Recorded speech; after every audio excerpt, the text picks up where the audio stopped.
নমস্কার বন্ধু, কেমন আছেন সবাই? আজকে আমি কোনো কবিতা নয়, একটি মজার গল্প নিয়ে আপনাদের সামনে এসেছি। গল্পটি ছোটদের হলেও আবাল বৃদ্ধ বনিতার খুবই পছন্দের।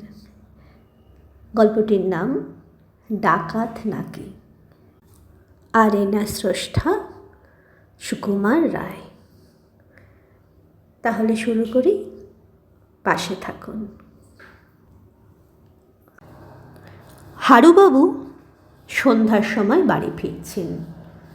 স্টেশন থেকে বাড়ি প্রায় আধ মাইল দূর। বেলাও প্রায় শেষ হয়ে এসেছে। হারুবাবু তাড়াতাড়ি পা চালিয়ে চলেছেন। তার এক হাতে ছাতা আর এক হাতে ব্যাগ। চলতে চলতে হঠাৎ তার মনে হলো কে যেন তাঁর পেছন পেছন আসছে। তিনি আর চোখে তাকিয়ে দেখেন, সত্যি সত্যি কে যেন ঠিক তাঁরই মতন হনহনিয়ে তার পেছন পেছন আসছে। হারুবাবুর মনে কেমন ভয় হলো। চোর ডাকাত নয় তো? ওরে বাবা, সামনের ওই মাঠটা পার হবার সময় একলা পেয়ে হঠাৎ যদি ঘাড়ের ওপর 2-4 ঘা লাঠি কষিয়ে দেয়, তাহলেই তো গেছি। হারুবাবুর রোগা রোগা পা দুটো কাঁপতে কাঁপতে ছুটতে লাগলো।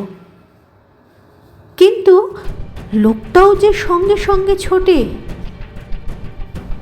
হারুবাবু তখন ভাবলেন, সোজা মাঠের ওপর দিয়ে গিয়ে কাজ নেই, বড় রাস্তা দিয়ে বদ্যিপাড়া ঘুরে যাওয়াই যাক, না হয় একটু হাঁটাই হলো। তিনি ফস করে ডান দিকের একটা গলির ভেতরে ঢাকেই বকশিদের বেড়া টপকে এক দৌড়ে বড় রাস্তায় গিয়ে পড়লেন।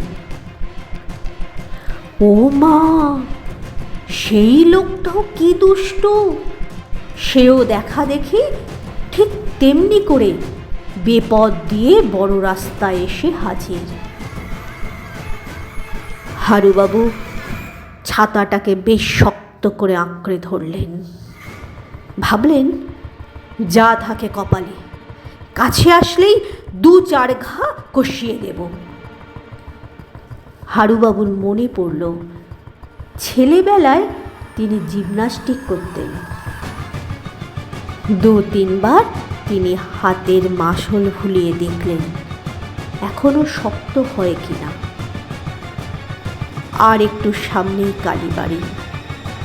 হারুবাবু তার কাছাকাছি আসতেই হঠাৎ রাস্তা ছেড়ে ঝোপ জঙ্গল ভেঙে প্রাণপণে ছুটতে লাগলেন।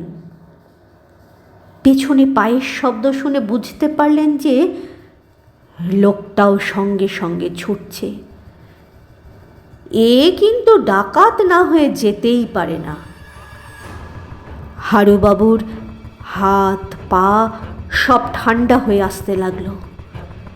কপালে বড় বড় ঘামের ফোঁটা দেখা দিল। এমন সময় শোনা গেল সামনে ঘাটের পাশে বসে কারা যেন গল্প করছে। শুনবা মাত্র হারুবাবুর মনে সাহস হলো।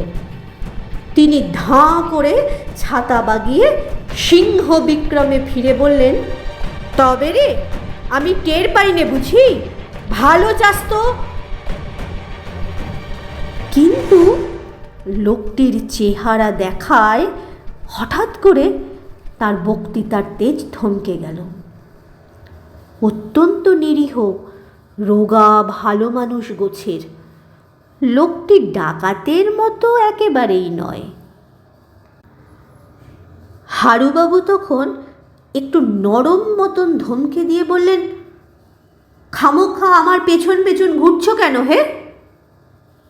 লোকটি অত্যন্ত ভয় পেয়ে আর থতমত খেয়ে বলল, আগে স্টেশনের বাবুটি যে বললেন আপনি বলরাম বাবুর পাশের বাড়িতে থাকেন, আপনার সঙ্গে গেলেই ঠিক মতো পৌঁছবো। তা আপনি কি বরাবর এইরকম করে বেঁকে চড়ে চলেন নাকি? হারুবাবু ঠিক 1 মিনিট হাঁ করে তাকিয়ে থেকেও বলবার মতো কোনো জবাব খুঁজে পেলেন না। কাজেই ঘাড় হেঁট করে আবার সোজা পথে বাড়ি ফিরে চললেন।